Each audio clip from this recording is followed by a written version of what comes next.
Book of Sam దేవుడు ఎప్పుడైతే దావీదుతో మాట్లాడుతున్నాడో, దావీదు ఈ రీతిగా సామ్ 46లో రాస్తూ ఏమంటున్నాడు అంటే, దేవుడు నాతో ఈ రీతిగా మాట్లాడుతున్నాడు, be still and know that I am God. నువ్వు ఊరికేనే ఉండు, నువ్వు భయపడకు దావీదు, నీ జీవితం పైన నేను దేవుడై ఉన్నాను అని దేవుడు దావీదుతో చెప్తున్నాడంట.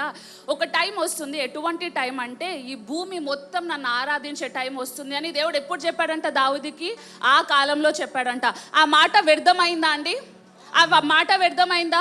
ఈరోజు భూమి అంతయు ఆయనను ఆరాధిస్తుంది కదా.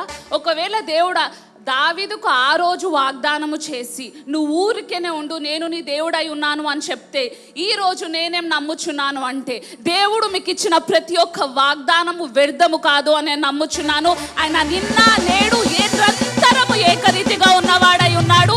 ఏ మాట కూడా ఆయన మాటల నుంచి ఒక్క పొల్లైనను కూడా వెళ్ళిపోదంట.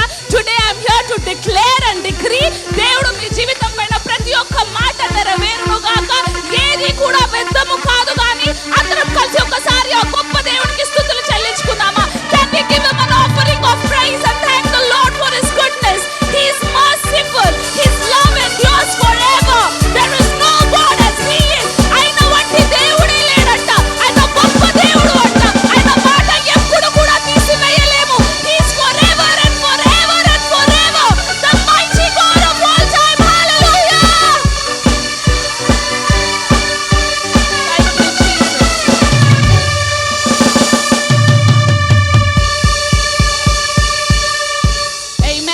You all can be seated in the presence of the Lord. Are you all ready to take part in the miracle meal? నేను నమ్ముచున్నాను ఇది కేవలము ఒక రిచువల్ మాత్రమే కాదు, మనము ఎవ్రీ ఆదివారం చేసే ఒక రిలీజియస్ యాక్టివిటీ కాదు, కానీ ఇది మన జీవితాలను మార్చేసే మీల్ అయి ఉంది అని నమ్ముచున్నాను. మన ప్రతి ఒక్క బంధకంలోంచి విడిపించే మీల్ అయి ఉందని నమ్ముచున్నాను. ఆమేన్. Let us all turn our Bibles to Zechariah chapter 9 and let's read from verses 11 to 17.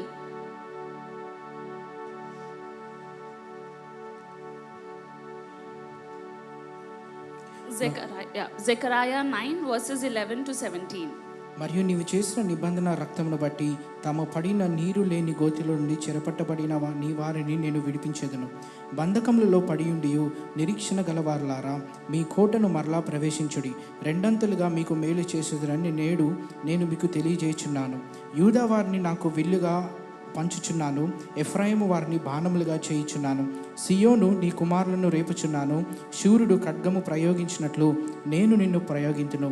గ్రీకీయులారా, సియోను కుమారులను మీ మీదకి రేపుచున్నాను. యెహోవా వారికి పైగా ప్రత్యక్షమగును, ఆయన బాణములు మెరుపు వలె విడిపింపబడును. ప్రభువగు యెహోవా బాకానందము చేయుచు దక్షిణ దిక్కు నుండి వచ్చు గొప్ప సుడిగాలి బయలుదేరును. సైన్యములకు అధిపతిగు యెహోవా వారిని కాపాడును గనుక వారు భక్షించుచు వడిసెల రాళ్ళను అనగద్రొక్కుచు త్రాగుచు ద్రాక్షరసం త్రాగువారి వలె బొబ్బిలిడుచు బలిశూరక్త పాత్రలను బలిపీఠ మూలలను నిండునట్లు రక్తముతో నిండి ఉండురు. నా జనులు యెహోవా దేశంలో కిరీటి మందలి రత్నములలేనున్నారు గనక కాపరి తన మందను రక్షించినట్లు వారి దేవుడైన యెహోవా నా దినమున వారిని రక్షించును. వారు ఎంతో క్షేమముగా ఉన్నారు, ఎంతో సొగసుగా ఉన్నారు. ధాన్యము చేత యవ్వనులను, క్రొత్త ద్రాక్షరసం చేత యవ్వన స్త్రీలను వృద్ధి నొందుదురు. Amen.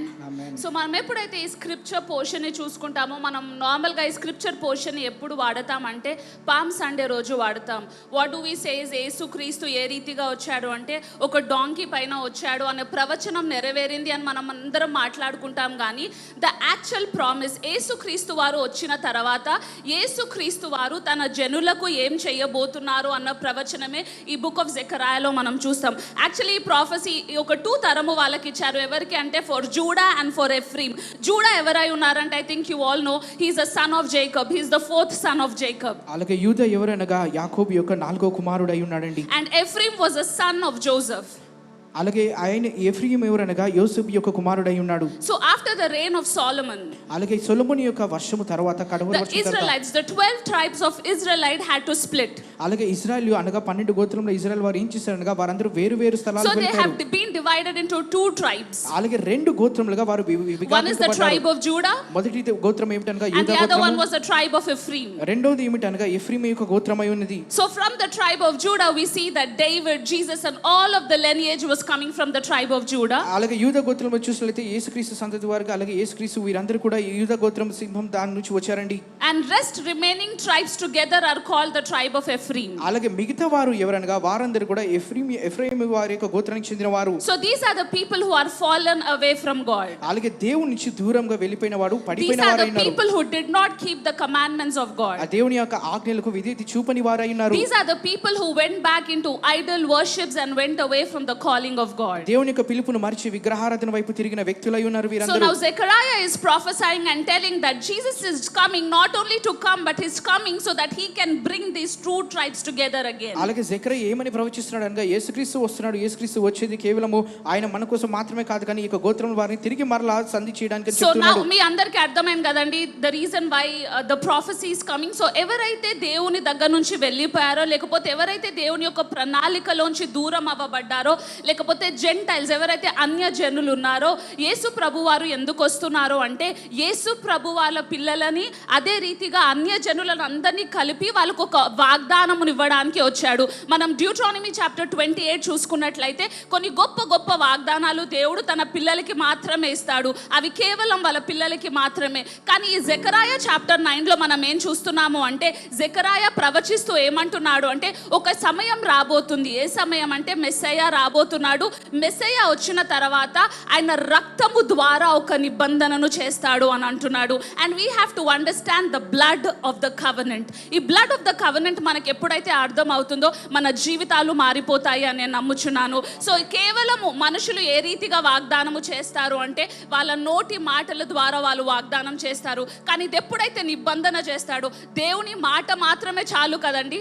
ఆయన మాటలో దేవుడు పుల్లైనను గతించదు అని అంటున్నాడు. కానీ దేవుడు పిల్లల దగ్గరకు వచ్చేసరికి ఏమంటున్నాడు అంటే నేను కేవలం నా మాటల నిబంధన చెయ్యట్లేదు కానీ నేను మీకు ఒక పరిశుద్ధమైన నిబంధనను చేస్తున్నాను. ఆ నిబంధన ఏంటి అంటే the blood of the covenant. యేసు క్రీస్తు వారి రక్తముతో నేను మీతో నిబంధనను చేస్తాను అని అంటున్నాడు. ఆమేన్.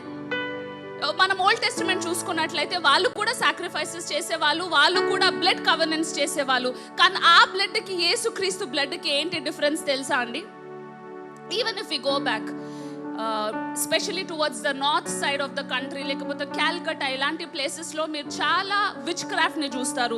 వాళ్ళ ప్లేసెస్లో చాలా డిమానిక్ రెల్మ్స్ యాక్టివేట్ అయి ఉంటాయి. ఎందుకు అంటే వాళ్ళు ఈ రోజు కూడా హ్యూమన్ సాక్రిఫైసెస్ని చేస్తారు. సో ఎప్పుడైతే ఈ ఆత్మీయ రెల్మ్లో మీకు శక్తి కావాలి అంటే మనుషుల కంటే పైన ఉండాలి అంటే మీకు ఒక శక్తి కావాలి. ఆ శక్తి ఎక్కడి నుంచి వస్తుంది అంటే ఎక్కడైతే ఒక మనిషిని మనము కిల్ చేసి లేకపోతే ఎక్కడైతే ఒక రక్తాన్ని మనము చిందిస్తామో అక్కడ వాళ్ళకి శక్తి వస్తుందంట.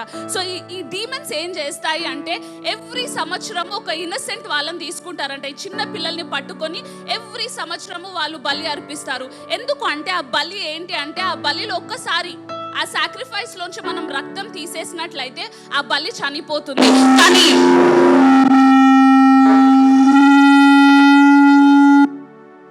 కానీ ఎప్పుడైతే యేసుక్రీస్తు వారి బలి అర్పించబడిందో ఆ డిఫరెన్స్ ఏంటి? ఎందుకు ఆ రక్తము అంత పరిశుద్ధమైన రక్తము అంటే ఎప్పుడైతే యేసుక్రీస్తు వాళ్ళని బలిలాగా చంపేశారో ఆ బలి చనిపోలేదంట, తిరిగి మళ్ళీ లేచింది అంట. హల్లెలూయా. వేరే అదర్ సాక్రిఫైసెస్లో ఏంటి తెలుసా అండి? ఎప్పుడైతే వాళ్ళ బలిని చేస్తామో ఆ రక్తమును తీసిన తర్వాత బలి చనిపోతుంది. సో వాళ్ళకి ఇంకొక బలి అవసరం అవుతుంది. కానీ యేసుక్రీస్తు వారి బలి ఎటువంటి బలి అంటే ఆ బలిని చంపేసినా కానీ ఆ బలి తిరిగి మరణాన్ని జయించిందంట. ఆ రక్తముకు ఎటువంటి మరణము లేదు అంట. ఆ రక్తము సజీవముగా బ్రతుకుతుంది అంట. ఆ రక్తానికి ఎప్పుడు శక్తి ఉందంట. అందుకే దేవుని యొక్క వాక్యం సెలవిస్తుంది ఒక్కసారి దేవుని యొక్క రక్తము చిందించడం అంట మీ పాస్ట్, మీ ప్రెజెంట్, మీ ఫ్యూచర్ పాపములను తుడిసి వేసేంత శక్తిగలమైన రక్తము మన యేసుక్రీస్తు వారి రక్తమై ఉందంట. హల్లెలూయా.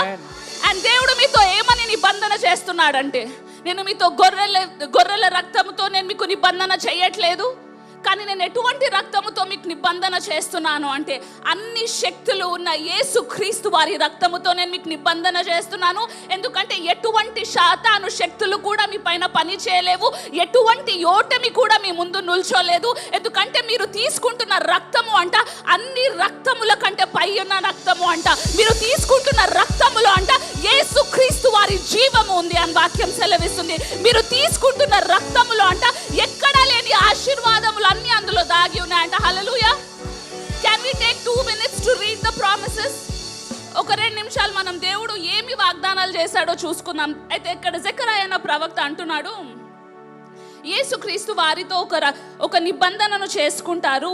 ఆ నిబంధన చేసిన తర్వాత ఏం జరుగుతుంది అంటే, ఎవరైతే బంధింపబడ్డారో వాళ్ళకి ఏమవుతుందంటే, ఆ బందీలోంచి దేవుడు వాళ్ళని బయటకు తీసుకొని వచ్చి కేవలం వాళ్ళని బందీలోంచి విడిపించట్లేదంట, ఇప్పుడు నిరీక్షణ అనే బందీలను వాళ్ళని చేస్తున్నాడంట. హల్లెలూయా.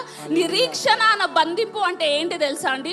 ఒకవేళ మీకు కష్టము మీకు నష్టము వచ్చినట్లయితే, ఈ నష్టములో నేను చనిపోతానేమో, ఈ కష్టములో నేను చనిపోతానేమో అన్న బాధ మీరు పడాల్సిన పని లేదంట. ఇప్పుడు మీరు యేసుక్రీస్తు వారి రక్తాన్ని తీసుకుంటున్నారు కాబట్టి మీరు ఆ కష్టములో కూడా మీకు నిరీక్షణ ఉంది అని వాక్యం సెలవిస్తుంది. మీరు ఆ బాధలో కూడా మీరు దేవుణ్ణి నమ్మొచ్చు. ఎందుకంటే మీతో ఏం నిబంధన చేయబడి ఉంది అంటే, యేసుక్రీస్తు వారి రక్తముతో మీకు నిబంధన చేయబడి ఉందంట. No matter whatever is coming in your life, ఎటువంటి కష్టము మీ జీవితంలో ఉందంట, మీరు కేవలం దేవునికి ఆయన నిబంధనను మీరు జ్ఞాపకము చేయాలంట. ఎప్పుడైతే ఆయన నిబంధనను మీరు జ్ఞాపకం చేసుకుంటున్నారో, మీ ముందున్న ప్రతి ఒక్క జాయింట్ నుంచి దేవుడు మిమ్మల్ని విడిపిస్తాడంట. మీ ముందున్న ప్రతి ఒక్క ఎర్ర సముద్రంలో దేవుడు పాయలు చేస్తాను అంటున్నాడు. నీ ముందు ఎంత కష్టమున్నా నాకు తెలియదు, దాని నుంచి నేను బయటకు విడిపిస్తున్నాను. ఎందుకంటే నీతో చెయ్యబడిన నిబంధన అన్నిటికంటే గొప్ప నిబంధన అయి ఉంది అని అంటున్నాడు. Hallelujah. And then he promises and he says, నువ్వు బందీగా ఉన్నప్పుడు నువ్వు చాలా కోల్పోయావు నాకు తెలుసు, కానీ ఈ నిబంధన ద్వారా ఐఎమ్ రీస్టోరింగ్ యూ డబుల్. నువ్వు ఏదైతే కోల్పోయావో దానికంటే 2 అంతలుగా తిరిగి నేను నీకు సమకూరుస్తాను అని అంటున్నాడు. ఆమేన్. అండ్ హీ సేయింగ్, ఇప్పటి వరకు మీరు బందీలలాగా ఉన్నారు, అందరూ మీ పైన రాజ్యము చేశారు, అందరూ మీ పైన ఏలారు, కానీ ఈరోజు యేసుక్రీస్తు రక్తము ద్వారా మీరు వాళ్ళపైన ఏలతారు అని చెప్తున్నాడు. మీరు వాళ్ళపైన రాజ్యాన్ని చేస్తారు అని చెప్తున్నారు. ఎవరైతే మీ ముందు మిమ్మల్ని మాటలు అన్నారో వాళ్ళ ముందే మిమ్మల్ని రాజులు లాగా పెడతాను అని దేవుడు వాగ్దానం చేస్తున్నాడు. హల్లెలూయా. And there is one thing that I really want to talk about that blessed me personally. ఏంటి అంటే, it says, నేను తెలుగులో చదవడానికి ట్రై చేస్తాను. బలిపక్ష రక్తము పాత్రలను బలిపీఠ మూలము నిండినట్లు రక్తముతో నిన్ను నింపెదను అంటే దేవుడు ఏమంటున్నాడు అంటే, ఇక్కడ మీకు ఇది అర్థం కావాలంటే మీకు టాబర్నాకిల్ అర్థం కావాలి. ఎప్పుడైతే వాళ్ళు బలిని అర్పిస్తారో ద మోస్ట్ హోలీ ప్లేస్కి హై ప్రీస్ట్ వెళ్ళి ఏం చేసేవాళ్ళు అంటే, ఆ రక్తాన్ని తీసుకొని ఆ బలిపీఠము పైన ఆ హార్న్స్ పైన వాళ్ళు ఆ రక్తాన్ని చిందేవాళ్ళు. ఆ రక్తాన్ని చిందినప్పుడు ఏం జరుగుతుంది అంటే, దేవుడు సన్నిధి అక్కడ వచ్చేది అని వాక్యం సెలవిస్తుంది. కానీ జెకర్యా గారు మాత్రం ఏమంటున్నారు అంటే, ఎప్పుడైతే ఆ రక్తముతో దేవుడు ఈ మనుషులతో నిబంధన చేస్తారో, ఏ రక్తం అయితే బలిపీఠము పైన ఉందో అదే రక్తము దేవుడు నీలో నింపుతాడు అని ప్రవచిస్తున్నాడు. దాని అర్థం ఏంటి అంటే, ఏ రక్తము ద్వారా 1000 మంది ప్రజలు రక్షించబడ్డారో అదే రక్తముని దేవుడు ఈ రోజు నీకు నాకు ఉచితముగా ఇచ్చాడు అంట. బలిపీఠము దగ్గర ఉన్న రక్తము అంట దేవుడు ఈ రోజు మనల్ని తాగడానికి, మన నిండా నింపడానికి దేవుడు ఇచ్చాడంట. ఒకవేళ ఓల్డ్ టెస్టిమెంట్లో కేవలం స్ప్రింకిల్స్ ఆఫ్ ద బ్లడ్ అంటే వాళ్ళు కేవలము ఆ రక్తాన్ని అలా వేసినందుకే అది పరిశుద్ధముగా ఉన్నట్లయితే, ఈరోజు మనం స్వయాన యేసు ప్రభు వారి రక్తాన్ని శరీరాన్ని తింటుండగా మీరు పరిశుద్ధముగా మారారు అని వాక్యం సెలవిస్తుంది. No longer you are slaves of sin. ఇంకా మీరు ఇంకా పాపములోనే ఉన్నాను అని మీరు అనుకుంటున్నారేమో, కానీ దేవుడు అంటున్నాడు, నేను చేసిన నిబంధనకు నువ్వు పాపములో లేవు, కానీ నువ్వు పరిశుద్ధమైన స్థలంలో ఉన్నావు అని దేవుడు అంటున్నాడు. హల్లెలూయా. మనం ఎప్పుడైతే డ్యూట్రానమీ చాప్టర్ 28 చూసుకుంటామో, that was dependent on what you do. ఒకవేళ మీరు ఇది చేసినట్లయితే దేవుడు ఇది చేస్తాడు అని రాస్తుంది. కానీ ద బ్లడ్ ఆఫ్ ద కవెనెంట్లో ఏమని రాస్తుంటుందో తెలుసా అండి? మీ క్రియలతో దేవునికి పని లేదంట, కేవలం ఆయన కృప ద్వారానే పని ఉందంట. దేవుడు ఏమంటున్నాడంటే, నేను ఎంతగా ప్రేమించాను అంటే నీ క్రియల మీద నా ప్రేమను పెట్టట్లేదు, కానీ నా ప్రేమను నీకు ధారాళముగా ఇస్తున్నాను అని అంటున్నాడు. నేను ఎంత ప్రేమించాను అంటే నా రక్తమును మీకు ఫ్రీగా ఇస్తున్నాను. మీరు ఎప్పుడైతే అందులో పాల్గొంటున్నారో మీరు పరిశుద్ధముగా మారుతున్నారు. మీకు ఎటువంటి అపాయము లేకుండా నా దగ్గర ఉన్న ప్రతి ఒక్క మేలును నేను మీ జీవితం పైన విడుదల చేస్తాను అని దేవుడు అంటున్నాడు. Hallelujah. Hallelujah. Anybody excited? Anybody excited for the blood of Jesus? నేను ఎప్పుడు అంటుంటానండి, దావీదు గారికి లేని యోగ్యత, జెకర్యా గారికి లేని యోగ్యత, ఇంత గొప్ప గొప్ప ప్రవక్తలకు లేని యోగ్యత అంట దేవుడు మీకు నాకు ఉచితముగా యేసుక్రీస్తు ద్వారా ఇచ్చాడంట. Hallelujah. And then I think we are running out of time. We do not have a lot of time to discuss. Actually, if possible, I want andaru velli Zechariah chapter 9 chadavalani nenu korukuntunnanandi, because if you understand the blessing that comes with the blood of Jesus, Yesu Kristu raktamu dwara meeku etuvanti ఆశీర్వాదాలు వస్తాయో మీకు తెలిసినట్లయితే you will not be afraid to take part in the cup. చాలా మంది అనుకుంటారు నేను యోగ్యుడిని కాదు, నేను ఆయన ప్రార్థనలో పార్టిసిపేట్ కావడానికి. నువ్వు యోగ్యుడివి కాదు, కానీ యేసు ప్రభు యోగ్యుడై ఉన్నాడు. అందుకే నీ రక్తమును చిందించలేదు, ఆయన రక్తమును చిందించాడు. ఎందుకంటే నీ పాపము అనే రక్తమును నీ కప్పి అంట పరిశుద్ధమైన రక్తముతో మనల్ని కప్పి మనల్ని యోగ్యుడుగా చేస్తున్నాడంట. ఎందుకంటే ఆయన సన్నిధిలోకి వచ్చి ఆయన బల్లలో పాల్గొనే సన్నిధి. హల్లెలూయా. అండ్ దేవుడు ఏమంటున్నాడంటే ఈ రక్తము ద్వారా నేను చేసిన నిబంధన ద్వారా మీరు ఏ రీతిగా ఉంటారు అంటే రాజులు పెట్టుకున్న కిరీటములో విలువైన రత్నము వలె మీరు ఉంటారు అని దేవుడు మనకు వాగ్దానం చేస్తున్నాడు. హల్లెలూయా. చాలాసార్లు సాతాను ఏం చేస్తుంది తెలుసా అండి, మన జీవితంలో మనం అనుకుంటాం మన డబ్బును దొంగిలిస్తుంది, మన హెల్త్ని దొంగిలిస్తుంది అని మనం అనుకుంటాం. కానీ అదేం దొంగిలిస్తుంది తెలుసా? మన ఐడెంటిటీని దొంగిలిస్తుంది. అదేంది దొంగిలిస్తుంది అంటే దేవుని యొక్క వాక్యాన్ని దొంగిలిస్తుంది. And today I'm here to tell you, ఒకవేళ మీరు యేసు ప్రభు వారు మీతో నిబంధనను చేశారని, రక్తము ద్వారా మీరు నిబంధనను చేశారని మీరు నమ్ముతున్నట్లయితే, మనం ఏవైతే ప్రామిసెస్ చదివామో అవి మీ జీవితంలో ఇప్పుడే యేసు నామంలో యాక్టివేట్ అవును గాక నేను ప్రార్థన చేస్తున్నాను. ప్రతి ఒక్క సిక్నెస్ యేసు నామంలో విరిగిపోను గాక నేను ప్రార్థన చేస్తున్నాను. May you be blessed and blessed and blessed in the name of Jesus.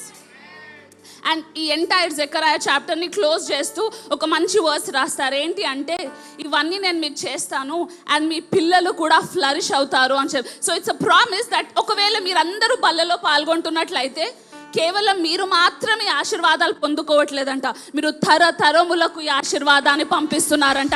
ఏ రీతిగా అయితే ఒకవేళ మీరు ఇల్లు కొనుక్కున్నట్లయితే ఏ రీతిగా అయితే ఆ ఇల్లుని మీ పిల్లలకి ఇస్తారో, లేకపోతే మీరు ఏ రీతిగా మీ ఆస్తిని మీ పిల్లలకి ఇస్తారో, మీరు ఒకవేళ బల్లలో పాల్గొంటున్న వాళ్ళైతే ఏవైతే ఆశీర్వాదాలు ఆయన కవెనెంట్ ద్వారా మీరు పొందుకుంటున్నారో అవి కూడా మీ పిల్లల పిల్లల పిల్లలకి మీరు ట్రాన్స్ఫర్ చేస్తున్నారంట. హల్లెలూయా. మీరు దేని కొరకైతే కష్టపడుతున్నారో మీ పిల్లలు కష్టపడాల్సిన పని లేదు అని అంటున్నాడు. మీరు దేనితోటైతే పోరాడుతున్నారో వాటికి విజయాన్ని నేను ఇస్తాను, ఎందుకంటే నీ పిల్లలు వాటితో పోరాడాల్సిన పని లేదు అని అంటున్నాడు. Hallelujah. Are you excited for the body and the blood of Jesus?